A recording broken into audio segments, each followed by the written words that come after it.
Hello everyone, my name is Lowko and welcome to some more StarCraft 2 Legacy of the Void. Today I got a Protoss versus Terran for you that I played a couple of days ago, and this is going to be versus none other than Vincent, who is going to be the Terran player that spawned in the bottom right corner of the map on Ruins of Saras.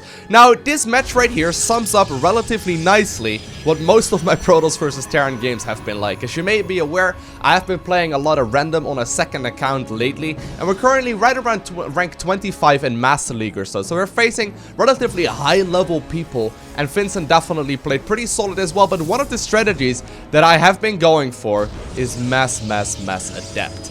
Now in this video, I'm gonna try and explain to you what the strategy is all about, how I've been, finding it useful, and what the Terran player could have done in order to prevent him from dying. So there's a whole lot of balanced wine right now happening on the Battle.net forums and on Reddit and all that sort of shenanigans about how this build order is overpowered. And I don't know exactly if it is going to be overpowered. I'm not the one to call that. I have definitely had plenty of opponents hold this strategy, but one thing that is definitely true is that this is infinitely easier to execute as the Protoss player than it is for the Terran player to hold. Now, my execution of the build definitely is not perfect, but let me try and explain to you what this is all about. So, first off, we're gonna go for a Gateway Gas Geyser and then go for the Nexus before throwing up the Cyber Core, but the basic idea of for me, is to go for a lot of Adepts with the upgrade that you can get in the Twilight Council. And the Twilight Council upgrade will basically make your Adepts fire 45, I believe it's 45% faster. So effectively speaking, it, makes your army, like that army that you have, add like half of the amount of Adepts to it, right?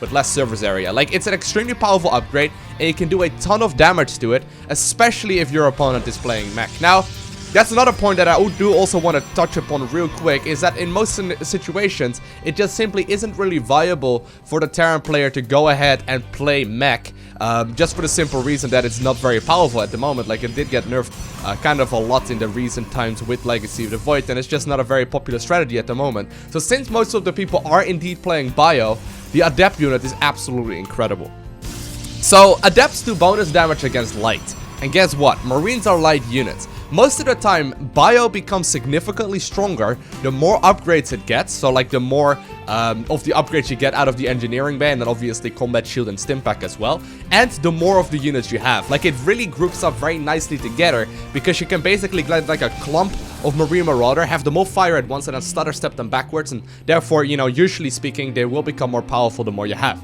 Now, since you can hit them in the face with like 8 gateways relatively early on into the game, you can actually do a ton of damage to the Protoss or to the Terran player before they really get that upgrade lead up, and before they really get like a solid amount of units. So my opponent is playing completely standard here.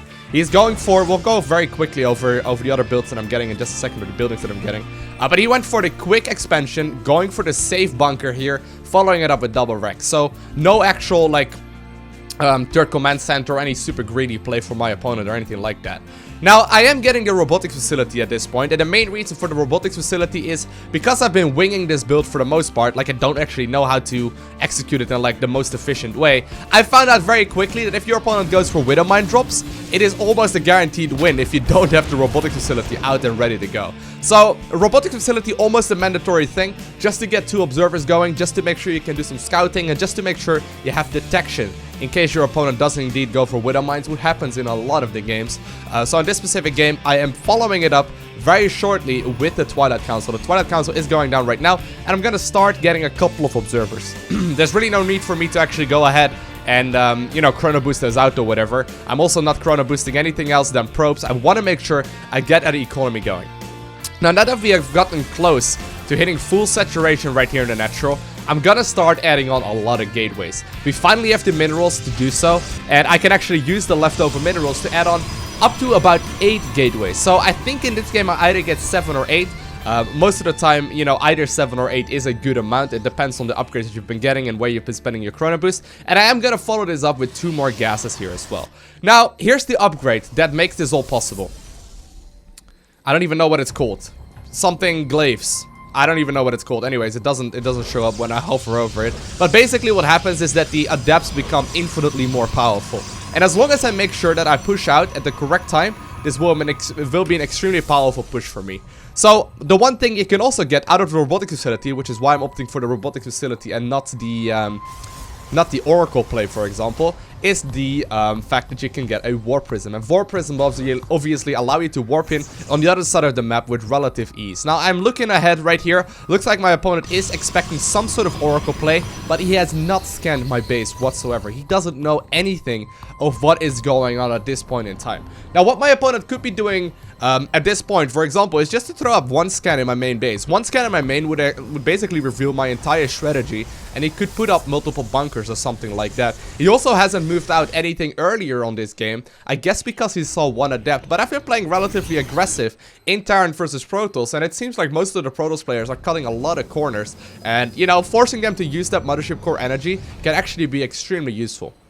Especially with the upcoming patch changes where it's becoming, you know, a lot more powerful. But anyways, so this is what the majority of my Protoss versus Terran games have been about. I've been doing this exact strategy right here, where I go ahead and get the early game observers, make sure I get the upgrade for the Adepts, and I just simply start moving out with the Warp Prism. I oftentimes do get another Warp Prism as a follow-up as well, and make about 8 gateways in total. So in this game, let me actually have a quick count here. I do have 3 right here, getting a Templar Archives as well.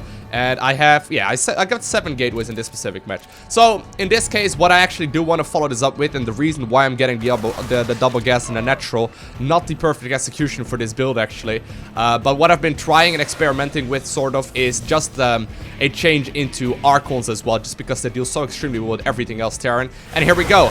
I'm using the Shade ability right now of the units to get up there, to try and do damage to my opponents. Make sure that there is also going to be a time warp down. And I honestly should be activating the Guardian Shield right now on the Sentry in order to deal with this army a little bit better. But you can see, even though it was late, and even though the execution of the build order, as well as the fight, is nowhere near perfect, it is just a simple rollover. There's absolutely nothing, really, that my opponent could have done to prevent this other than scouting it in time. And that's the reason why I oftentimes think that executing this build order is significantly easier than defending it, because I can just sort of blindly go for this, because pretty much all the Terran players are going for bio play, and as long as I identify that this is a natural down, I should be in a great place.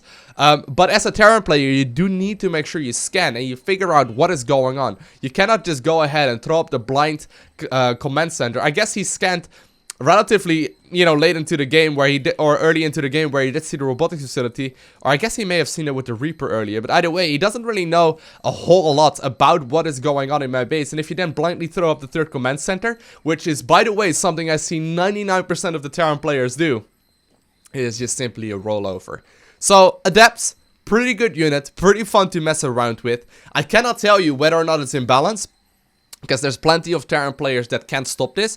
If played correctly, it is relatively easy to deal with. However, if not scouting at all, and if you let the Protoss player do whatever they want, most of the time, the Protoss units are just simply gonna roll over you.